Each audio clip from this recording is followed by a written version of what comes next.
Following the 1917 Russian Revolution and the establishment of the Soviet Union, Soviet leader Vladimir Lenin sets up a large nationwide network of forced labor camps known as the Gulag. The word Gulag is actually an acronym for the Chief Administration of Labor Camps. The Gulag is the Soviet penal system. At its peak, the Gulag is comprised of nearly 500 prison districts with up to 30,000 individual prison camps. They stretch across the vast country, many of them in remote locations in harsh climates like Siberia and Central Asia. But while the Gulag officially closes, some of its worst prisons secretly remain open, like Perm 36. Located near the Siberian border just outside of the town of Perm, is perhaps the most feared secret Gulag prison. Built in the 1940s as a typical Gulag prison under Stalin, in the 1960s, when most camps are closing, it transforms into the harshest political prisoner labor camp in the country. And one brave inmate and political dissident, Baliz Gajauskas, wants the world to know it exists. Baliz Gajauskas is a Lithuanian nationalist imprisoned in Perm specifically because the KGB had come to search his apartment, and they found a copy of Solzhenitsyn's Gulag Archipelago. To have a copy was very dangerous because it was banned.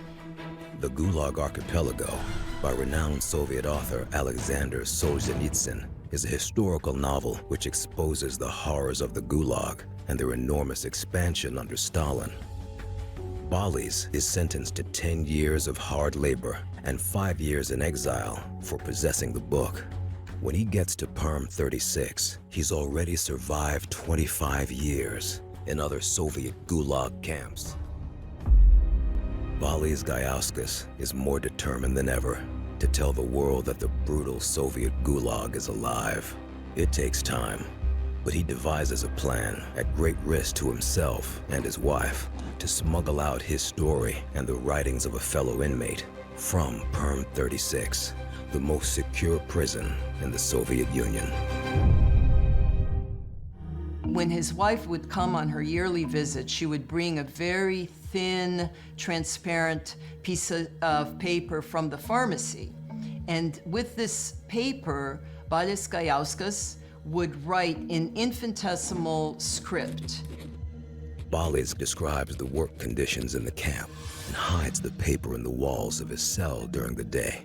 Before his wife's next visit, he folds and rolls the paper over and over, forming a slim capsule that he passes on to her. He smuggled out information about what had happened in the camp. And he smuggled out the writings of Vasil Stus, one of the greatest Ukrainian poets of the 20th century. The final manuscript that Baliz Gajauskas and his wife smuggle out of Perm 36 leads to a scathing 10-page article titled "On the Work Conditions of the Soviet Union," published in Switzerland in 1986. Soviet officials suspect who wrote it, and despite his denials, officials intend to punish Baliz. But the eyes of the world are on them, so they devise a scheme to silence him. They put a hardened killer in the cell with Baliz, Boris Romashov.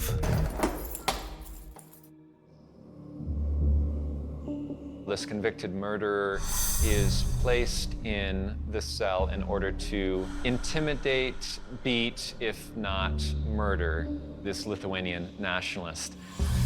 Each day, Baliz worries about an attack from Romashov.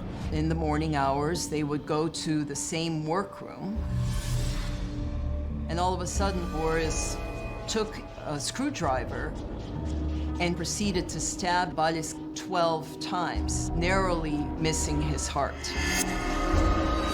Incredibly, Baliz Gajauskas is taken to the Gulag hospital and survives.